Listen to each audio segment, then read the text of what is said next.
Hi friends, welcome to my YouTube channel science for railways. మనం RRB ALP 2024లో అడిగిన 24 నవంబర్లో అడిగిన ప్రీవియస్ ఇయర్ ఏఎల్పి క్వశ్చన్స్ని మనం మాట్లాడుకుంటున్నాం. ఇవి రాబోయే రైల్వే ఎగ్జామ్స్కి చాలా ఇంపార్టెంట్ అని చెప్పి మనం ప్రతి సైన్స్ క్వశ్చన్ని డీల్ చేస్తున్నాం. అందులో భాగంగా 26 నవంబర్ 2024లో అడిగిన ఫస్ట్ పేపర్ని మనం మాట్లాడుకున్నాం. దీంట్లో కూడా చాలా ఇంపార్టెంట్ క్వశ్చన్స్ ఉన్నాయి. వాటన్నిటిని కూడా జాగ్రత్తగా మీరు సాల్వ్ చేయండి. ప్రతి క్వశ్చన్కి ఉన్న ఆప్షన్ నేను హైడ్ చేశాను. సో మీరు ఆన్సర్ని పెట్టే ముందు ఒకసారి వీడియోని పాజ్ చేసుకొని చాలా జాగ్రత్తగా ఆన్సర్ని గమనించి దాన్ని టిక్ చేయండి. ఎవరైతే నా వీడియోస్ని కంటిన్యూస్గా చూస్తున్నారో వాళ్ళందరూ కూడా చాలామంది సబ్స్క్రైబ్ చేసుకోకుండా చూస్తున్నారు. సబ్స్క్రైబ్ కూడా చేసుకోండి. అదేవిధంగా వీడియోని లైక్ చేసి కామెంట్ చేస్తే అందరికీ కూడా ఫార్వర్డ్ అవుతూ ఉండిద్ది. ఓకేనా? సో ఏఎల్పి కట్ ఆఫ్ ఎంత ఉండిద్ది అని అడుగుతూ ఉన్నారు. ఓకేనా? సో దాని గురించి ఎక్కువగా మాట్లాడుకోపోవడమే మంచిది. ఎందుకంటే రకరకాల వందల వీడియోలు పెడుతున్నారు వాటి మీద. అటు ఇటుగా ఈ నెల చివరికే కట్ ఆఫ్ ఏంటో పెట్టేస్తాడు. ఎక్కువ మంది అయితే ఎగ్జామ్ సరిగ్గా రాయలేదు, ఎక్కువ మంది అటెండ్ కూడా అవ్వలేదు. సో కట్ ఆఫ్ కూడా అటు ఇటుగానే పెడతాడు. దాన్ని పక్కన పడేసి ముందు టెక్నీషియన్ ఎగ్జామ్ చాలా జాగ్రత్తగా ప్రిపేర్ అవ్వండి. It is a single stage level 2 exam, చాలా ఇంపార్టెంట్. అదేవిధంగా జేఈ ఎగ్జామ్ ప్రిపేర్ అయ్యే వాళ్ళకి, ఆర్పిఎఫ్ ఎగ్జామ్ ప్రిపేర్ అయ్యే వాళ్ళకి కూడా చాలా ఇంపార్టెంట్గా ఉపయోగపడుతుండిద్ది. రాబోయే రోజుల్లో గ్రూప్ డి ఎగ్జామినేషన్ కూడా ఉంది అంటున్నారు.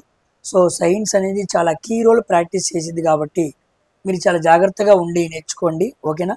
ఇలాంటి ఎక్కువ అవసరం లేని విషయాల మీద మనసు పెట్టద్దు. సబ్జెక్ట్ని బాగా బిల్డప్ చేసుకోండి. తప్పనిసరిగా ఈ సంవత్సరం లేదా వచ్చే సంవత్సరానికి మీరు ఉద్యోగంలో ఉంటారు. ఓకేనా? ఇక ఏమాత్రం కూడా ఆలస్యం చేయకుండా మన వీడియోలోనికి వెళ్దాం. చాలా ఇంపార్టెంట్ క్వశ్చన్స్ ఉన్నాయి. చాలా ఇన్డెప్త్గా అన్నింటినీ మాట్లాడుకుందాం. ఓకేనా? సబ్స్క్రైబ్ చేసుకోవడం మాత్రం మర్చిపోవద్దు. Coming to our first question. ఇదిగోండి, ఫస్ట్ క్వశ్చన్ మనకి బయాలజీ నుంచి అడగడం జరిగిందనమాట. Which is the internal energy reserved in plants? Plants అనేవి ఆహారాన్ని తయారు చేసుకున్నప్పుడు ఏ రూపంలో స్టోర్ చేసుకుంటే అని అడిగాడు. గ్లూకోజా, గ్లైకోజన్నా, స్టార్చా, సుక్రోజా? దీని ఆన్సర్ స్టార్చ్ అనమాట. చూడండి, ప్లాంట్స్ ఎప్పుడైనా ఆహారాన్ని తయారు చేసుకున్నప్పుడు అవి స్టార్చ్ రూపంలో తయారు చేసుకుంటూ ఉంటాయి. అదే ఒకవేళ యానిమల్స్ ఎప్పుడైనా ఆహారాన్ని తీసుకున్నప్పుడు అవి గ్లైకోజన్ రూపంలో స్టోర్ చేసుకుంటూ ఉంటాయి. ఆ గ్లైకోజన్ కూడా ఎక్కడ స్టోర్ అయ్యిద్ది అంటే లివర్లో స్టోర్ అయ్యిద్ది అనమాట. కాబట్టి యానిమల్స్ అనేవి ఆహారాన్ని గ్లైకోజన్ రూపంలో, ప్లాంట్స్ అనేవి స్టార్చ్ రూపంలో స్టోర్ చేసుకుంటూ ఉంటాయి. ఓకేనా? గ్లూకోజ్ ఫార్ములా అందరికీ తెలుసు, C6H12O6. సుక్రోజ్ ఫార్ములా అందరికీ తెలుసు, C12H22O11 అనమాట. 2 రెట్లు చేస్తే వచ్చింది అనమాట, C12H22O11. కానీ మైనస్ ఒక ఆక్సిజన్ మాలిక్యూల్ తీసేయాలన్నమాట. 6 రెళ్ళు 12, 12 రెళ్ళు 24, -2 అనమాట. C12H22O11 గుర్తుపెట్టుకోండి. నెక్స్ట్ గ్లైకోజన్ మీకు ఆల్రెడీ తెలుసు, ఇప్పుడే మనం మాట్లాడుకున్నాం. ఓకేనా? వీటిని సుక్రోజ్ అంటే ఏంటి అంటాడు. ఇంకో విషయం చెప్పడం మర్చిపోయాను. సుక్రోజ్ అంటే గ్లూకోజ్ ప్లస్ ఫ్రక్టోజ్ అనమాట. గ్లూకోజ్ని ఫ్రక్టోజ్ని కలిపితే వచ్చేది సుక్రోజ్. గుర్తుపెట్టుకోండి. షుగర్ కేన్లో ఉండే షుగర్ ఏంటి? సుక్రోజ్. ఫ్రూట్స్లో ఉండే షుగర్ ఏంటి? ఫ్రక్టోజ్. ఇవన్నీ కూడా మనకి కార్బోహైడ్రేట్స్ అనే యూనిట్లో మనం మాట్లాడుకుంటూ ఉంటాం. కార్బోహైడ్రేట్స్ అంటే పిండి పదార్థాలు అనమాట. ఇది మనకి న్యూట్రిషన్ అనే యూనిట్లో మనకు వస్తూ ఉండిద్ది. ఇక్కడ మనం ప్రోటీన్స్ని, కార్బోహైడ్రేట్స్ని, మినరల్స్ని అన్నిటినీ మనం చదువుకుంటూ ఉంటాం. సో బయాలజీలో న్యూట్రిషన్ అనే యూనిట్ చాలా ఇంపార్టెంట్. గమనించండి. కమింగ్ టు చూడండి, ఇది డైరెక్ట్ ఎన్సీఆర్టీ నుంచి అడిగిన క్వశ్చన్ అండి. ఎన్సీఆర్టీలో సేమ్ క్వశ్చన్ ఇలాగే ఉండిద్ది. ఓకేనా? For preparation of which of the following compounds is the chlor alkali process?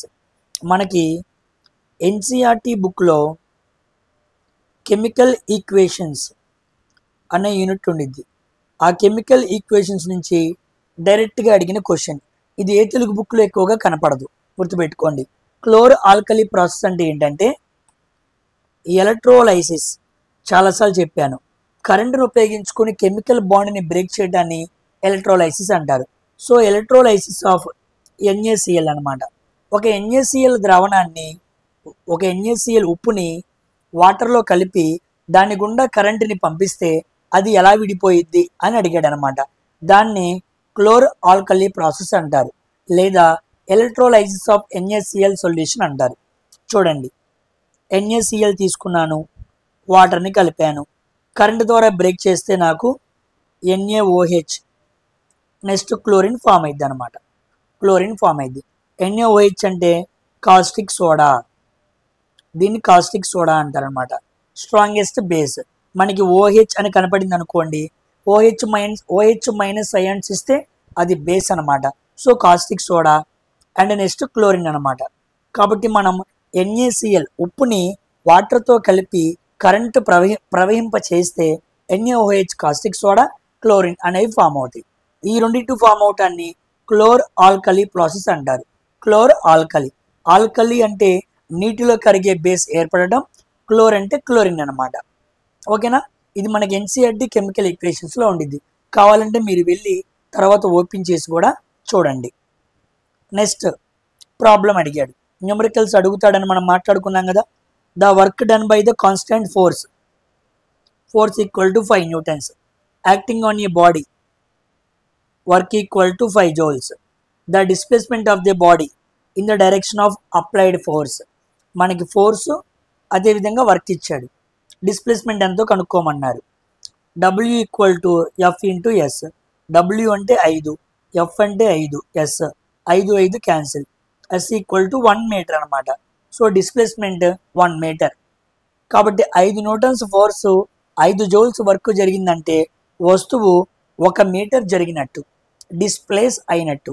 So third option is the right answer for this question. It's a simple question. Next magnification. Light మీద magnification మీద ఈసారి బాగా బిట్లు అడిగాడు. So మ్యాగ్నిఫికేషన్ని చాలా జాగ్రత్తగా next ఎగ్జామ్స్కి prepare అయ్యే వాళ్ళు చూడండి. ఆల్రెడీ ఒక ఫుల్ లెంత్ వీడియో చేశాను, కావాలంటే వెళ్ళి చూడండి. Magnification produced by a convex mirror. Okay, convex mirror. Convex mirror అంటే F ఈక్వల్ టు పాజిటివ్ ఉండిద్ది, పక్కన పెడదాం. For a given object height H0 equal to 5 centimetres, magnification M equal to 0.2, height of the image HI ఎంత అని అడిగాడు. Simple, M equal to HI by H0. HI అంటే ఎంత తెలీదు, H0 ఎంత అంట 5. So 0.2 equal to HI by 5. 0.2 into 5 అంటే 1, HI equal to 1 centimetres అనమాట. కాబట్టి హైట్ ఆఫ్ ది ఇమేజ్ అంతా 1 సెంటీమీటర్స్ ఇదనమాట. ఓకేనా? Magnification formula M equal to -V by U లేదా HI బై H0. ఈ ఫార్ములా ఒకటి గుర్తుపెట్టుకుంటే మ్యాగ్నిఫికేషన్కి సంబంధించి ఎప్పుడు క్వశ్చన్ అడిగినా we can easily answer. Coming to next question. ఇది ఎలక్ట్రిసిటీ నుంచి అడిగిన క్వశ్చన్. ఇది మరొక న్యూమరికల్ అనమాట. న్యూమరికల్స్ని ఈసారి బాగా అడిగాడు, సింపుల్గానే అడిగాడు కానీ ఎక్కువ న్యూమరికల్స్ కనపడినాయి అనమాట. The equivalent resistance of two resistors of resistance R ohm each connected in series. 2 resistors సిరీస్లో కనెక్ట్ అయి ఉన్నాయంట. ఒక దాని పేరు R ఓమ్స్, ఇంకో దాని పేరు R ohms. So R equivalent equal to R1 plus R2 అంటే R ప్లస్ R అంటే 2R. So R equivalent equal to 2R అనమాట. Third option is the right answer. It's a simple question. ఒకవేళ అదే parallel అడిగాడు అనుకోండి, ఇలా solve చేసుకోవాలి. R1 R2. So R1 into R2 by R1 plus R2 అనమాట. ఇది ప్యారలల్, ఇది సిరీస్. సిరీస్లో రెసిస్టెన్స్ ఎక్కువ, గుర్తుపెట్టుకోండి. ప్యారలల్లో రెసిస్టెన్స్ తక్కువ, గుర్తుపెట్టుకోండి. ఒక సర్క్యూట్లో ఎక్కువ కరెంటు వెళ్ళాలి అంటే రెసిస్టెన్స్ తక్కువ ఉండాలి, కాబట్టి ప్యారలల్ వాడాలి. ఒక కరెంట్లో తక్కువ కరెంటు వెళ్ళాలి అంటే ఎక్కువ రెసిస్టెన్స్ వాడాలి, అందుకే సిరీస్ని వాడాలి. అలా ఇండైరెక్ట్గా కూడా క్వశ్చన్స్ అడిగే అవకాశం ఉంది. This is all concept based అనమాట. ఆల్రెడీ వీడియోస్లో చక్కగా ఒక సపరేట్ వీడియోనే చేశాను సిరీస్ అండ్ ప్యారలల్ రెసిస్టెన్స్ మీద. హై లెవెల్ క్వశ్చన్స్ దాంట్లో చేయించాను. ఎవరైనా చూడని వాళ్ళు ఉంటే go and get watch. Next ఇదిగోండి సస్పెన్షన్స్. ఈ యూనిట్ ఆల్రెడీ మీకు చెప్పాను. సొల్యూషన్స్ అనే యూనిట్లోనే ఇవన్నీ మనకు వస్తాయి అన్నమాట. సొల్యూషన్స్ని 3 భాగాలు చేయొచ్చు అనమాట. ఒక ఓవరాల్ ఐడియా క్రియేట్ చేసి క్వశ్చన్లోనికి వెళ్తాను. సొల్యూషన్స్లో ఒకటి సొల్యూషన్స్, వీటిని మిక్చర్స్ అని కూడా పిలవచ్చులే. మిక్చర్స్ను ఒక భాగం సొల్యూషన్స్, ఇంకో భాగం కొలైడ్స్ అనమాట. ఇంకో భాగం పేరు సస్పెన్షన్స్.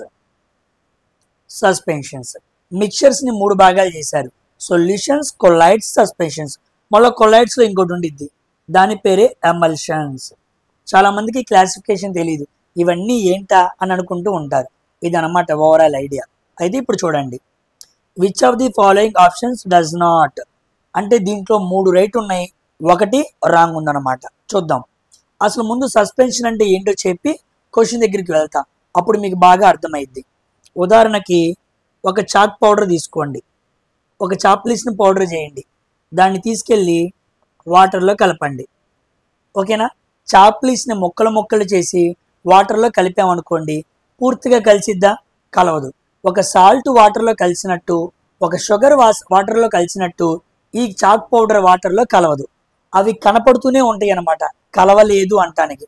ఉదాహరణకి ఒక బురద తీసుకెళ్ళండి, బురద తీసుకెళ్ళి వాటర్లో కలపండి, బురద పూర్తిగా వాటర్లో కలిసిద్దా? కలవదే. మన కంటికి కనపడుతూనే ఉండిద్ది బురద పార్టికల్స్. సో అలా కంప్లీట్గా కలవని హోమోజీనస్ కాదు హెటిరోజీనస్ మిక్చర్ని మనం సస్పెన్షన్ అనాలి. ఏమనాలి? సస్పెన్షన్ అనాలి. ఇప్పుడు రండి చూడండి, చాక్ పీస్ పౌడర్ని వాటర్లో కలిపాను, దాన్ని సస్పెన్షన్ అంటారు అన్నది మనసులో గుర్తుపెట్టుకుని వెళ్దాం. The particles of suspension scatter a beam of light passing through it. ఆ చాక్ పీస్ పౌడర్ కలిపిన వాటర్ ఉంది, దాని గుండా లైట్ పంపించామనుకోండి, స్కాటర్ అయింది అన్నాడు. అవును, స్కాటర్ అయింది. సస్పెన్షన్స్ అనే సొల్యూషన్స్ తమ గుండా కాంతిని స్కాటర్ చేయగలవు. First option is the right answer. Next, suspension is a హెటిరోజీనస్ mixture. ఇప్పుడే మాట్లాడుకున్నాగా, హెటిరోజీనస్, కంప్లీట్గా కరగలేదు కదా, కరగలేదు కాబట్టి హెటిరోజీనస్ mixture. Next, suspension is unstable in nature. అంతే కదా, అది స్టేబుల్గా ఎలాగుండిద్ది? పూర్తిగా కలిస్తే స్టేబుల్ అనమాట, పూర్తిగా కలగకపోతే అన్స్టేబుల్. ఉదాహరణకి ఒక సాల్ట్ని తీసుకోండి, సాల్ట్ని వాటర్లో కలిపాం, చక్కగా కలిసిపోయింది కదా, కాబట్టి salt solution is a stable solution. Sugar solution is a stable solution. కానీ ఇది మాత్రం అన్స్టేబుల్ అనమాట, వాడు అన్స్టేబుల్ అనే ఇచ్చాడు. సో ఇది రైట్ ఆన్సరే. మరి రాంగ్ ఆన్సర్ ఏంటయ్యా అంటే థర్డ్ ఆప్షన్ అనమాట. థర్డ్ ఆప్షన్ అనేది తప్పు. The particles of suspensions cannot be scene by naked I. సాధారణ కంటితో వాటిని చూడలేమన్నాం. ఎందుకు చూడలేం? చాప్లీసు వాటర్లో కలిపితే చక్కగా కరగలేదు అని కనపడుతుంది కదా, కనబడలేదు అన్నాడు క్వశ్చన్లో. Cannot be seen with naked eye, wrong. Can be seeked with naked eye. చక్కగా కరగలేదు అని మనం చెప్పగలం. ఒక బురద, ఒక చాక్ పీసు వాటర్లో కరిగితే అది కరగలేదు అని మన కంటితో చెప్పగలం. సో కెనాట్ బి అనేది తప్పు, ఇక్కడ కెన్ బి అనేది ఉండాలి. So third option is the wrong answer for this question. ఓకేనా? అర్థమైందా? కమింగ్ టు ఇదిగోండి కెమికల్ రియాక్షన్స్కి సంబంధించిన క్వశ్చన్. ఇది రెండో కెమికల్ ఈక్వేషన్కి సంబంధించిన question. In which of the following types of reaction is there an exchange of ions?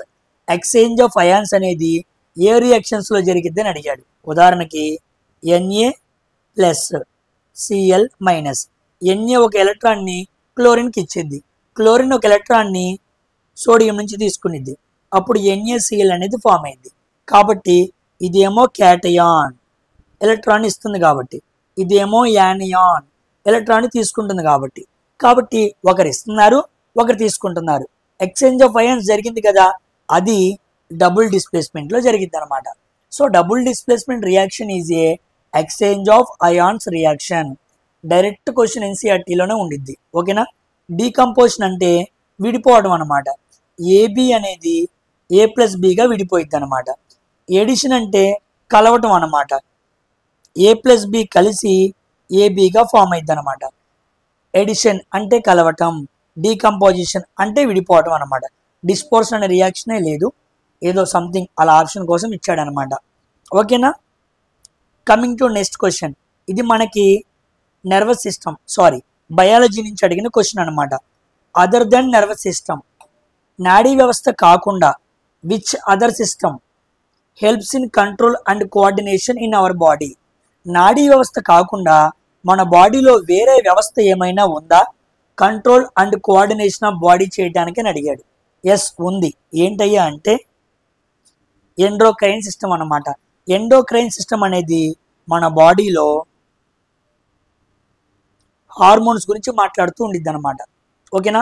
మన బాడీలో హార్మోన్స్ ఎప్పుడు ఎక్కడ విడుదల అవ్వాలి అని మొత్తం కూడా ఎండోక్రైన్ సిస్టంలో మాట్లాడుకుంటాం. ఇక్కడే మనం చాలా గ్లాండ్స్ మాట్లాడుకుంటాం అనమాట. హార్మోన్స్ని విడుదల చేసే గ్లాండ్స్ అన్ని కూడా మనం ఇక్కడే మాట్లాడుకుంటూ ఉంటాం. ఓకేనా. గుర్తుపెట్టుకోండి, ప్రతిదీ జుట్టు పెరగాలన్నా, మంచిగా నిద్ర రావాలన్నా, బాగా పనిచేయాలన్నా, సంతోషపడాలన్నా ప్రతి దానికి హార్మోన్ కావాలి. So hormone is a chemical substance that is released in our body that controls and coordinates our body other than nervous system. nervous system లో 3 భాగాలు ఉంటాయి. ఓకేనా. Central nervous system, peripheral nervous system, autonomic nervous system. ఈ 3 మన బాడీలో control and coordination చూసుకుంటూ ఉంటాయి. వాటితో పాటు ఎండోక్రైన్ సిస్టమ్ కూడా చూసుకుంటూ ఉండిద్ది. ఎక్స్క్రిటరీ విసర్జక వ్యవస్థ, రెస్పిరేటరీ శ్వాస వ్యవస్థ అనమాట. ఓకేనా. దీంట్లో మనం లంగ్స్ గురించి మాట్లాడుకుంటూ ఉంటాం. నెక్స్ట్ డైజెస్టివ్ సిస్టమ్, దీంట్లో మనం జీర్ణక్రియల గురించి మాట్లాడుకుంటూ ఉంటాం. జీర్ణక్రియ. ఎక్స్క్రిటరీ అంటే కిడ్నీ గురించి మాట్లాడుకుంటూ ఉంటాం. కిడ్నీ అనమాట, గుర్తుపెట్టుకోండి. Coming to our next science question. ఇదిగోండి, ఇది కెమిస్ట్రీలో కాన్సెప్ట్ మీద ఐడియా ఉన్న వాళ్ళు మాత్రమే చేయగలరు. చాలా అద్భుతంగా ఎక్స్ప్లెయిన్ చేస్తాను, చాలా జాగ్రత్తగా వినండి. Which of the following does not increase the rate of evaporation. చూడండి, కెమిస్ట్రీ చదువుకునే చాలా మందికి ఎవాపరేషన్ అంటే ఏంటో తేడా తెలియదు, వేపరైజేషన్ అంటే ఏంటో తేడా తెలియదు. చూద్దాం. అసలు ముందు వేపరైజేషన్ అంటే అర్థం ఏంటంటే ఒక లిక్విడ్ అనేది గ్యాస్గా మారిపోయింది అనమాట. ఒక లిక్విడ్ స్థాయి నుంచి గ్యాస్ స్థాయిగా మారిపోవటానికి మనకి బాయిలింగ్ పాయింట్ కావాలి. సో బాయిలింగ్ పాయింట్ ఉంటేనే వేపరైజేషన్ జరిగిద్ది. ఓకేనా. ద్రవం వాయువుగా మారిపోయిద్ది అనమాట ఎక్కడ, బాయిలింగ్ పాయింట్ ఉన్న చోట. బాయిలింగ్ పాయింట్ లేకుండా వేపరైజేషన్ అనేది జరగదు. ఉదాహరణకి ఇంట్లో గిన్నె తీసుకొని గిన్నెలో నీళ్లు పోసి ఆ నీళ్లు పొయ్యి మీద పెట్టావు, మంట ఎక్కువసేపు పెట్టాలి. ఎంతవరకు పెట్టాలి? వాటర్ బాయిలింగ్ పాయింట్ ఎంత? 100 డిగ్రీల సెల్సియస్. ఈ టెంపరేచర్ని క్రాస్ చేసావు అనుకో, గిన్నెలో నీరు ఆవిరి రూపంలో పైకి వెళ్ళిపోతూ ఉండిద్ది. దాన్ని వేపరైజేషన్ అంటారు. ఇప్పుడు క్వశ్చన్లో వేపరైజేషన్ అడగల, ఎవాపరేషన్ ఏంటి అని అడిగాడు. దాన్ని ఏది ఇంక్రీజ్ చేయదు అని అడిగాడు. చూద్దాం. ఎవాపరేషన్ అంటే అర్థం ఏంటంటే ఇది కూడా లిక్విడ్ పార్టికల్స్ గ్యాస్గా మారిపోవటమే, లిక్విడ్ కూడా గ్యాస్గా మారిపోవటమే. కానీ దీనికి బాయిలింగ్ పాయింట్ అక్కర్లేదు. బాయిలింగ్ పాయింట్ అక్కర్లేకుండా లిక్విడ్ గ్యాస్గా మారింది అనుకోండి, దాన్ని ఎవాపరేషన్ అంటారు. ఎవాపరేషన్ని ఏ పారామీటర్స్ కంట్రోల్ చేస్తాయి అంటే చూద్దాం. ఎవాపరేషన్ ఎలా జరిగిద్దో. మీరే ఇంట్లో బట్టలు ఉతికారు, ఉతికిన బట్టలు దండం మీదకి తీసుకొచ్చి చక్కగా దండం మీద బట్టలు ఆరేస్తారనమాట. అవునా కదా. బట్టలు ఆరేస్తారు. ఒక రియల్ టైం ఎగ్జాంపుల్ తీసుకొని ఎక్స్ప్లెయిన్ చేస్తున్నా మీకు అర్థం అవటానికి. ఇప్పుడు మనం బట్టలు ఆరేయటానికి వచ్చినప్పుడు ఫస్ట్ ఎండ బాగా ఎక్కువ ఉండాలి. ఎండ బాగా ఎక్కువ ఉండవంటే టెంపరేచర్ బాగా ఎక్కువ ఉండాలన్నమాట. టెంపరేచర్ బాగా ఎక్కువ ఉందనుకోండి, ఎవాపరేషన్ బాగా ఎక్కువగా ఉండిద్ది. అంతే కదా. బాగా ఎండ ఉన్నప్పుడే బట్టలు ఆరేస్తాం కదా. So if temperature increases, evaporation increases. Next point surface area అనమాట. సర్ఫేస్ ఏరియా, బట్టలు ఉతికామనుకోండి బాగా వెడల్పు చేసి ఏరియాని పెంచేస్తాం. అంతేగాని బట్టలు గుట్టగుట్టగా ఏం కదా, ప్రతి షర్టుని విడదీసి దులిపేస్తాం. సో ఏరియాని పెంచాం, బట్టలు ఆరేసి ఏరియా పెంచాం. కాబట్టి ఎవాపరేషన్ కూడా ఏమైద్ది, పెరిగిద్ది. నెక్స్ట్ హ్యూమిడిటీ అనమాట. హ్యూమిడిటీ, బాగా తేమ ఎక్కువ ఉందనుకోండి, హ్యూమిడిటీ ఎక్కువ ఉందనుకోండి, బట్టలు ఆరుతాయా? సాయంత్రం పూట 6ంటికి ఎవరైనా బట్టలు ఆరేస్తారా? కాదు. ఎందుకు? అప్పుడు వాతావరణంలో తేమ ఎక్కువ ఉండిద్ది. కాబట్టి తేమ ఎక్కువ ఉందనుకోండి ఎవాపరేషన్ తగ్గిద్ది. తేమ ఉన్నప్పుడు బట్టలు ఆరేయకూడదు, ఎండ ఉన్నప్పుడే బట్టలు ఆరేయాలి. నెక్స్ట్ విండ్ స్పీడ్ అన్నమాట. విండ్ స్పీడ్ గాలి బాగా వేస్తున్నప్పుడు ఎవాపరేషన్ ఏమైద్ది, పెరిగిద్ది అనమాట. సో టెంపరేచర్ పెరిగినా ఎవాపరేషన్ పెరిగిద్ది, ఏరియా పెరిగినా ఎవాపరేషన్ పెరిగిద్ది, హ్యూమిడిటీ తగ్గితే ఎవాపరేషన్ పెరిగిద్ది, విండ్ స్పీడ్ పెరిగితే ఎవాపరేషన్ పెరిగిద్ది. ఇదన్నమాట కాన్సెప్ట్. ఇప్పుడు రండి క్వశ్చన్ దగ్గరికి. Which of the following does not, కాదేంటి అన్నాడు. The rate of evaporation. చూద్దాం. హ్యూమిడిటీ తగ్గింది అనుకోండి ఎవాపరేషన్ పెరిగిద్ది, రైట్ ఆన్సరే. విండ్ స్పీడ్ పెరిగింది అనుకోండి ఎవాపరేషన్ పెరిగిద్ది, రైట్ ఆన్సరే. సర్ఫేస్ ఏరియా పెరిగింది అనుకోండి ఎవాపరేషన్ పెరిగిద్ది, రైట్ ఆన్సరే. టెంపరేచర్ పెరిగితే ఎవాపరేషన్ పెరిగిద్ది. కానీ క్వశ్చన్లో ఏమన్నాడు, డిక్రీజ్ అన్నాడు. కాదు కాదు కాదు, ఎండ బాగా ఎక్కువ ఉండాలి, అప్పుడే బట్టలు బాగా ఆరుతాయి. కాబట్టి decrease in evaporation is not equal to evaporation పెంచదు. డిక్రీజ్ ఇన్ టెంపరేచర్ ఎవాపరేషన్ పెంచదు. కాబట్టి నాట్ అన్నాడు. కాబట్టి first option is the right answer. ఓకేనా. టెంపరేచర్ ఇంక్రీజ్ ఉండాలి.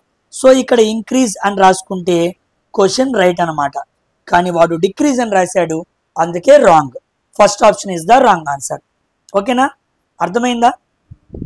ఇలా కాన్సెప్ట్ మీద గ్రిప్ ఉండి అర్థం చేసుకుంటేనే ఆడుకోవచ్చు క్వశ్చన్ని. మామూలుగా ప్రతి నార్మల్గా చదివే వ్యక్తి కూడా ఆ క్వశ్చన్ పెట్టలేడు. అది మీకు తెలుసు వింటున్న వ్యక్తులుగా. కాబట్టి సబ్జెక్ట్ని డెప్త్గా నేర్చుకోండి. సార్తో అవసరం లేకుండా సబ్జెక్ట్ నేర్చుకోవాలి, అప్పుడే మీరు ప్రో అవుతారు. ఓకేనా.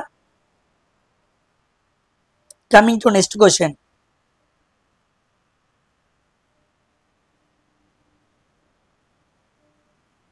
చూద్దాం. ఇది ఆల్రెడీ అడిగిన క్వశ్చనే. Which phenomenon causes bending of the ray of light? Bending of the ray of light when it moves in earth atmosphere. ఒక లైట్కి బెండింగ్ గుణం ఉంది అనగానే ఫస్ట్ గుర్తుపెట్టుకోవాల్సిన ప్రాపర్టీ ఏంటి? Atmospheric refraction. రిఫ్రాక్షన్ అనే ప్రాపర్టీ లైట్ బెండింగ్ నేచర్కి కారణం అనమాట. దీన్ని వక్రీభవనం అంటారు. ఏమంటారు? వక్రీభవనం. అదే రిఫ్లెక్షన్ అనుకోండి పరావర్తనం. మిర్రర్ పనిచేస్తుంది అనుకోండి, ముఖ్యంగా మనకి రిఫ్లెక్షన్ కారణం అన్నమాట. నెక్స్ట్ స్కాటరింగ్ అనమాట. మనకి ఆకాశం స్కై ఎందుకు బ్లూగా ఉందంటే స్కాటరింగ్ ప్రాపర్టీ ఆధారంగా. ఓకేనా.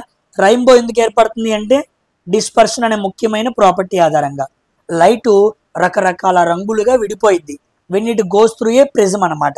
ఒక ప్రిజం గుండా వెళ్ళినప్పుడు రకరకాలుగా విడిపోయిద్ది. కాబట్టి 4 ప్రాపర్టీస్, 4 ఎగ్జాంపుల్స్.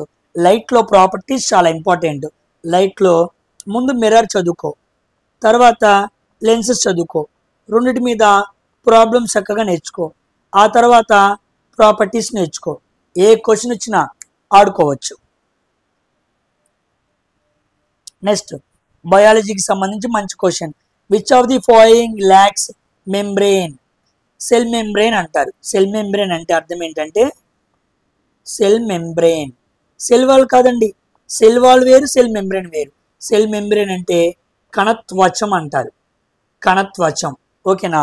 ఉదాహరణకి ఇది కణం అనుకోండి, దీన్ని సెల్ వాల్ అంటారు. ఓకేనా. లోపల సెల్ మెంబ్రెయిన్ ఉండిద్ది అనమాట. దీన్ని ప్లాస్మా మెంబ్రెయిన్ అని కూడా పిలుస్తూ ఉంటారు. ప్లాస్మా మెంబ్రెయిన్ అని కూడా పిలుస్తూ ఉంటారు. లోపల మనకి న్యూక్లియస్ ఉండిద్ది అనమాట. ఇప్పుడు రండి క్వశ్చన్ చూద్దాం. Which of the following lakhs cell membrane? Cell membrane ఈ కింది 4 దేనికి ఉండదు అన్నాడు. ప్లాంట్ సెల్కి సెల్ మెంబ్రెయిన్ ఉండిద్ది, ఫంగీ సెల్కి సెల్ మెంబ్రెయిన్ ఉండిద్ది, యానిమల్ సెల్కి సెల్ మెంబ్రెయిన్ ఉండిద్ది. కానీ వైరస్కి మాత్రం సెల్ మెంబ్రెయిన్ ఉండదు. ఇంకో విషయం తెలుసా? బ్యాక్టీరియాకి కూడా సెల్ మెంబ్రెయిన్ ఉండదు. బ్యాక్టీరియా దేంట్లో ఉండిద్ది? మొనెరాలో ఉండిద్ది. మొనెరాకి సెల్ మెంబ్రెయిన్ ఉండిద్ది. అవును, మొనెరా దేంట్లో ఉండిద్ది? ప్రొకారియోటిక్ కణాల్లో ఉండిద్ది. ప్రొకారియోటిక్ కణాలు. కాబట్టి ప్రొకారియోటిక్ కణాలైనా లేదా మొనెరా అయినా లేదా మొనెరాలో ఉండే బ్యాక్టీరియాలోనైనా సెల్ మెంబ్రెయిన్ ఉండదు. గుర్తుపెట్టుకోండి. Viruses and bacteria both don't have కణత్వచం, సెల్ మెంబ్రెయిన్.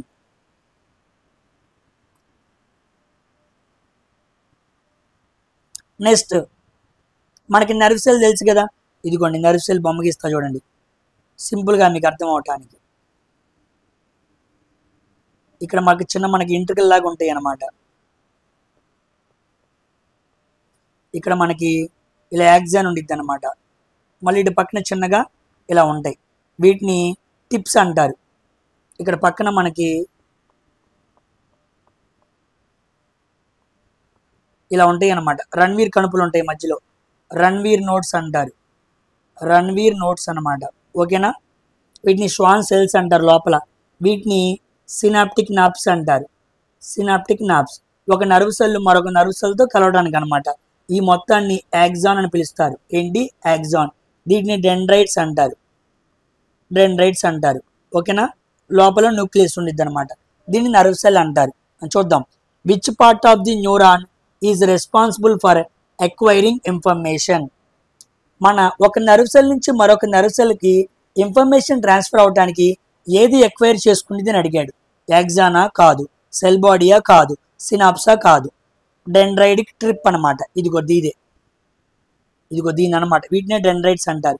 ఈ టిప్ ఉంది కదా, ఇది వేరే దానికి కనెక్ట్ అయి ఉండిద్ది అనమాట. అలా కనెక్ట్ అయ్యి ఒక న్యూరాన్ నుంచి ఇంకో న్యూరాన్ ఇన్ఫర్మేషన్ గ్యాదర్ చేసుకుంటూ మన బాడీలో లక్షల న్యూరాన్స్ ఒక దాని నుంచి ఇంకో దానికి ఇన్ఫర్మేషన్ ట్రాన్స్ఫర్ చేసుకుంటూ ఉంటాయి. అలా acquiring of information from one to another done by dendritic trip. దీన్నే డెండ్రైట్స్ అంటారు. ఓకేనా. ఇది మనకి నర్వస్ సిస్టంలో వచ్చింది అనమాట. నర్వ్ సెల్ గుర్తుపెట్టుకోండి. సెల్ డివిజన్ జరగని సెల్ ఏంటి? నర్వ్ సెల్ మాత్రమే.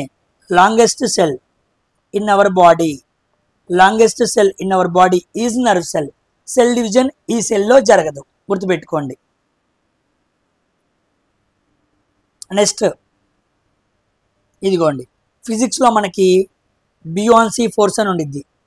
బియాన్సీ ఫోర్స్, దీన్ని అప్ థ్రస్ట్ ఫోర్స్ అంటారు. అప్ థ్రస్ట్ ఫోర్స్ అన్నమాట. ఓకేనా. ఇది మనకి ఆర్కిమెడిస్ అనే ప్రిన్సిపల్ ఉంటారు, సైంటిస్ట్ ఉంటాడు. ఆర్కిమెడిస్ ప్రిన్సిపల్ దగ్గర వస్తుంది అనమాట.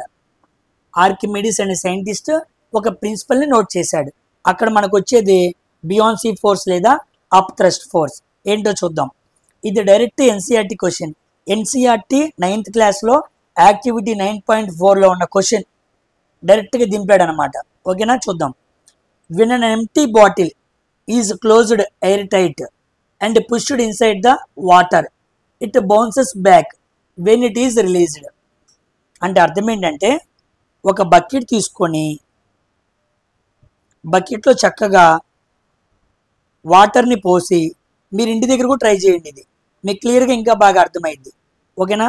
ఒక వాటర్ బాటిల్ని తీసుకొని వాటర్ బాటిల్ లోపల ఎయిర్ని బాగా నింపి, ఆ వాటర్ బాటిల్ ఎయిర్ని బాగా నింపి, ఇదిగోండి closed air tight and pushed. Closed air tight, బాగా గాలి నింపిన వాటర్ బాటిల్ని బకెట్లో నీళ్లు పోసి దాని మీద పెట్టి ఒత్తారనుకోండి, వాటర్ బాటిల్ లోపలికి వెళ్ళదు. నువ్వు ఎంత పుష్ చేసినా వెళ్ళదు.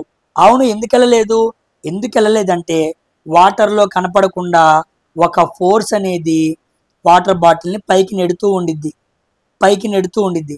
వాటర్లో నుంచి పై వైపుకి కనపడకుండా పనిచేసిన ఫోర్స్ని బియాన్సీ ఫోర్స్ అంటారు. అందుకే అప్ థ్రస్ట్ ఫోర్స్ అన్నాడు, లేదా అప్వర్డ్ ఫోర్స్ అన్నాడు. పైకి పనిచేసింది కదా.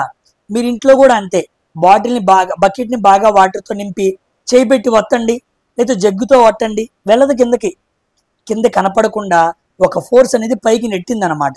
So up thrust force of water on a bottle is greater than the gravitational force acting on the bottle. Up thrust force, దీన్నే బియాన్సీ ఫోర్స్ అంటారు. కాబట్టి కిందకి వనంగానే గ్రావిటీ కిందకి లాక్కోవాలి, కానీ గ్రావిటీ ఫోర్స్ కన్నా ఇంకా ఎక్కువ ఫోర్స్తో ఒక ఆపోజిట్ ఫోర్స్ పనిచేసింది. దాన్నే బియాన్సీ ఫోర్స్ అంటారు. అయితే మనం ఇంకా గట్టిగా వచ్చాం అనుకోండి, అప్పుడు మునిగిద్ది అనమాట. అంత సామాన్యంగా మునగదు. అంత సామాన్యంగా మునగపోవడానికి గల కారణం బియాన్సీ ఫోర్స్ ఉండటం వల్ల. గుర్తుపెట్టుకోండి. దీన్ని ఆర్కిమెడిస్ తన ప్రిన్సిపల్లో ఉపయోగించుకొని ఒక స్టోరీ కూడా ఉండిద్ది. ఆర్కిమెడిస్ ప్రిన్సిపల్ మీరు వినే ఉంటారు. ఓకేనా. ఆయన కొన్ని ప్రిన్సిపల్స్ని తీసుకొచ్చాడు అనమాట. లాస్ ఆఫ్ ఫ్లోటేషన్ అంటారు. ఒక పడవ సముద్రపు నీటిలో ఎలా మునక్కుండా ఉంటుంది, మంచినీటిలో ఎలా మునక్కుండా ఉంటుంది, ఎలా తేలుతుంది, ఇలాంటి క్వశ్చన్స్ అన్నీ అక్కడే వస్తాయి అన్నమాట. ఓకేనా. సో ఆన్సర్ ఏంటి? థర్డ్ ఆప్షన్, గుర్తుపెట్టుకోండి. Next what is the valency of carbon? Carbon atomic number ఎంత? Hydrogen, helium, lithium, beryllium, boron, carbon, nitrogen. Carbon అంటే 6 అన్నమాట. Atomic number equal to 6. Configuration ఏంటి? 2,4 అన్నమాట. అవుటర్ మోస్ట్ ఆర్బిట్లో ఎన్ని ఉన్నాయి? 4 ఉన్నాయి. ఎన్ని బాండ్స్ ఫామ్ చేయగలదు? 4 బాండ్స్ ఫామ్ చేయగలదు. సో ఎక్కువ బాండ్స్ ఫామ్ చేయగలిగింది కార్బనే కాబట్టి కార్బన్కి క్యాటనేషన్ ఎక్కువ. క్యాటనేషన్ అంటే చైన్ లాగా ఎక్కువ వాటితో చర్య జరపగలదు, చైన్స్ను ఫామ్ చేయగలదు. So 4 is the answer. Okay, option block చేయడం మర్చిపోయాను. 4 ఈజ్ ద ఆన్సర్ అనమాట. It's a simple question. Valency అంటే ఏంటి? అవుటర్ మోస్ట్ ఆర్బిట్లో ఒక యాటమ్కి ఆక్టెట్ కాన్ఫిగరేషన్ 8 ఎలక్ట్రాన్స్ కావడానికి ఎన్ని ఎలక్ట్రాన్స్ దాన్ని కలపాలో దాన్ని వ్యాలెన్సీ అంటారు. ఏమంటారు? వ్యాలెన్సీ అంటారు. Next, it's a simple question. మనం చాలాసార్లు మాట్లాడుకున్నాం. ఆల్రెడీ నేను పీరియాడిక్ టేబుల్ గురించి క్లియర్గా మాట్లాడాను, అక్కడ కూడా ఈ వీడియో చెప్పాను. Which of the following non metals is a liquid? లిక్విడ్గా ఉన్న నాన్ మెటల్ ఏంటి అన్నాడు. చూద్దాం. లిక్విడ్గా ఉన్న మెటల్ ఏంటి అంటే మెర్క్యూరీ అనమాట. Mercury, symbol Hg, atomic number 80. కానీ లిక్విడ్గా ఉన్న నాన్ మెటల్ ఏంటి అన్నాడు అనుకోండి, అది బ్రోమిన్ అనమాట. Bromine is a halogen. Halogen ఇది 17 గ్రూప్లో ఉండిద్ది. దీని సింబల్ Br, దీని అటామిక్ నంబర్ 35. ఏ గ్రూప్లో ఉండిద్ది అంటే 17th గ్రూప్లో ఉండిద్ది.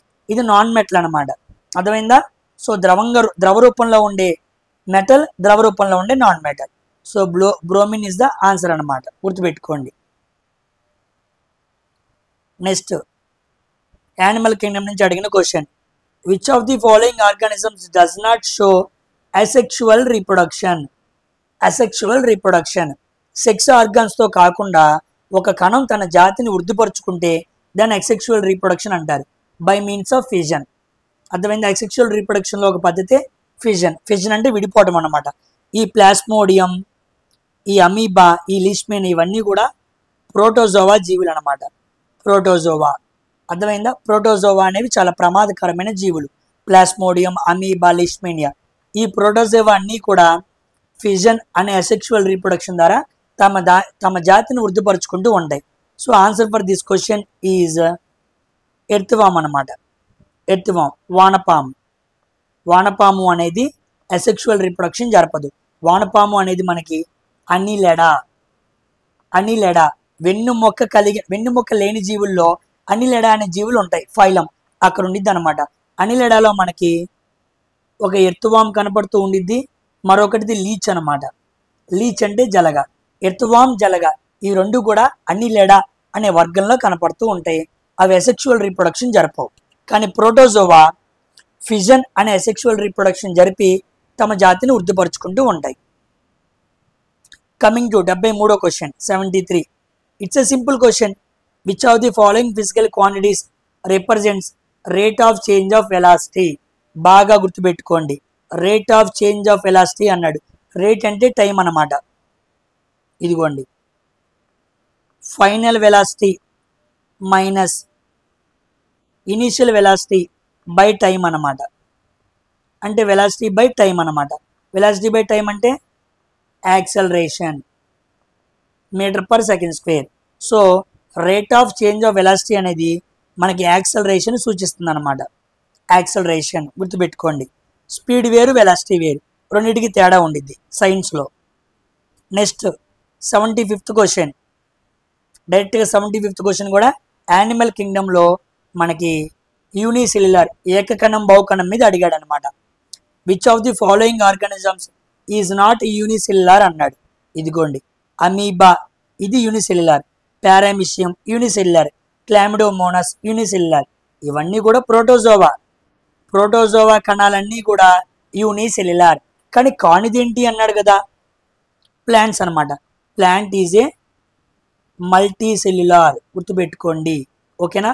మల్టీ సెల్యులార్ యుకారియోటిక్ అంటారు. ప్లాంట్స్, యానిమల్స్ అనేవి మల్టీ సెల్యులార్ అనమాట. ఓకేనా? ప్రోటోజోవా అనేది యూనిసెల్యులార్. ఓకేనా? దీంతో మనం 75 క్వశ్చన్స్లో సైన్స్ క్వశ్చన్స్ కంప్లీట్ చేసుకున్నాం. దీంతో 26th నవంబర్ అడిగిన ఫస్ట్ షిఫ్ట్ పేపర్ కూడా కంప్లీట్ అయింది. ఓకేనా? చాలా ఇంపార్టెంట్ క్వశ్చన్స్ ఉన్నాయి. మీరు ఏం చేస్తారంటే సెల్ బయాలజీ మీద ఒక క్విక్ రివిజన్ చేయండి, కెమికల్ ఈక్వేషన్స్ మీద యథావిధిగా క్విక్ రివిజన్ చేయండి, లైట్ మీద ఒక అవగాహనతో చూడండి. ఓకేనా? సో ఇంకేమున్నాయి, రీప్రొడక్షన్